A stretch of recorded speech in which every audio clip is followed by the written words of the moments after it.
해외에서 개발 중인 백신의 긴급 사용 승인이 임박한 가운데 파우치 소장이 올해 안에 백신 개발이 어렵다고 전망했습니다. 어떤 의미인지 고려대학교 약학대학 김정기 교수와 자세한 내용 알아보겠습니다. 어서 오십시오. 어서 오세요.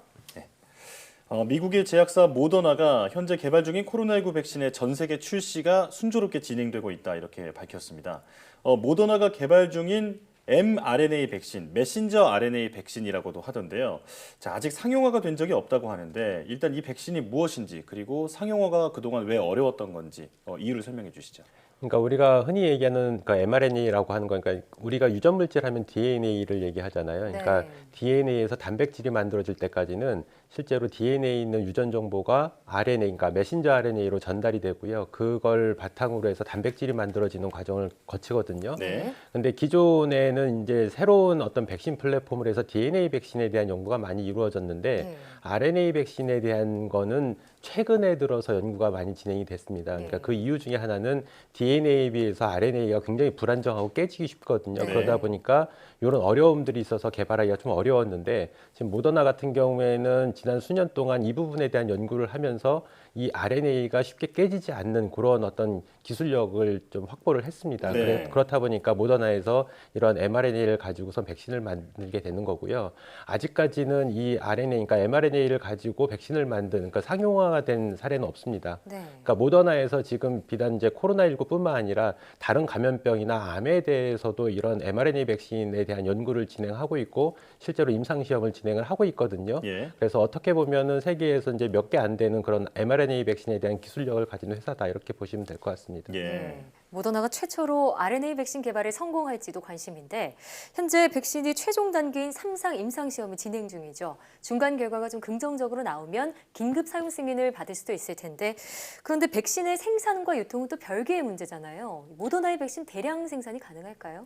일단 지금 알려진 거는 2017년에 모더나에서 아까 앞서 말씀드린 것처럼 여러 가지 종류의 백신, 그러니까 mRNA 백신을 개발하는 연구를 진행을 해왔거든요. 예. 그래서 만약에 성공적으로 개발이 되면 상용화를 위해서 이 공장이 필요합니다. 생산 라인이 필요한데 2017년도에 이 부분에 대한 생산 라인을 갖춘 걸로 알려져 있습니다. 그리고 네.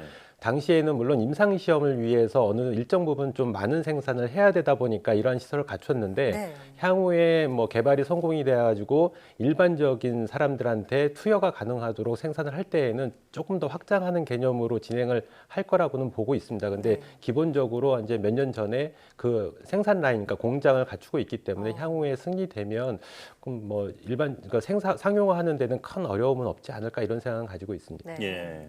자, 이런 가운데 앤서니 파우치 미국 전염병 연구소 소장이 올해 안에 코로나19 백신이 나오기는 어려울 것이다 이렇게 얘기를 했습니다. 어떤 의미로 해석해야 할까요?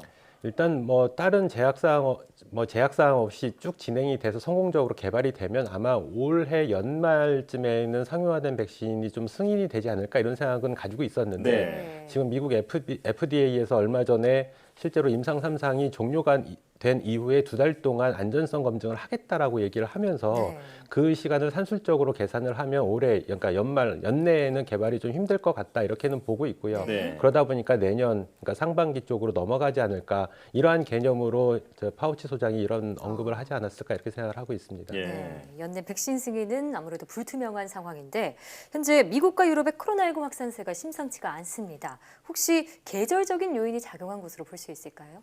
일단 기본적으로 지금 최근에 가을 또는 겨울 북반구는 이렇게 이제 추운 시기로 접어들었거든요. 네. 이제 바이러스 자체가 이제 비단 호흡기 바이러스뿐만 아니라 바이러스 자체는 낮은 온도에 더 활성화를 띠게 됩니다. 그렇다 보니까 지금 코로나19 바이러스 자체도 계절적인 요인을 좀 타면서 실제로 더 활성화될 가능성은 충분히 있고요. 예. 이런 부분들이 아마 최근에 유럽이나 미국 쪽에서 크게 확산하는 요인 중에 하나로 자리 잡을 거라고 생각은 하는데 예. 여기에 더불어서 이제 코로나19 상황이 꽤 오랫동안 장기화되면서 전 세계인들이 좀 피로감을 많이 느끼게 되고요. 더구나 경제적인 문제까지 맞물리게 되면서 각국에서 방역 조치를 좀 완화하는 모습도 있었거든요. 네. 그러니까 이 전 세계인들의 어떤 경각심이 완화된 부분하고 경제적인 부분 때문에 방역을 완화하는 부분, 더불어서 계절적인 요인 다 복합적으로 작용하지 않나 이런 생각을 가지고 있습니다. 네. 네.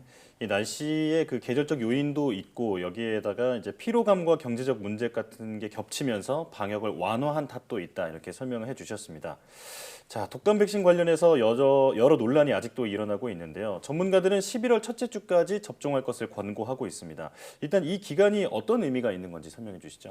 보통 예년 통계 자료를 보면 독감이 시작되는 시점이 한 11월 말 정도 됩니다. 근데 우리가 백신 접종을 맞게 되면 항체가 형성되는 거는 보통 1주에서 2주를 보고 있거든요. 네. 그렇다 보니까 11월 말로 산정을 했을 때 그러니까 11월 중순까지는 접종을 받아야지만 11월 말쯤에 항체가 형성된다 이렇게는 보고 있습니다. 예. 그렇다 보니까 11월 초까지는 고위험군에 대해서는 적어도 백신 접종을 맞을 걸 권고를 하고 있는 거고요. 예. 네. 근데 다만 이 부분에서 좀 다른 게 이제 시작되는 점은 11월 말 정도가 통계적으로 맞는데 실제로 정점에 이르는 시기는 보통 1월에서 2월 정도의 정점에 이릅니다. 그래서 예.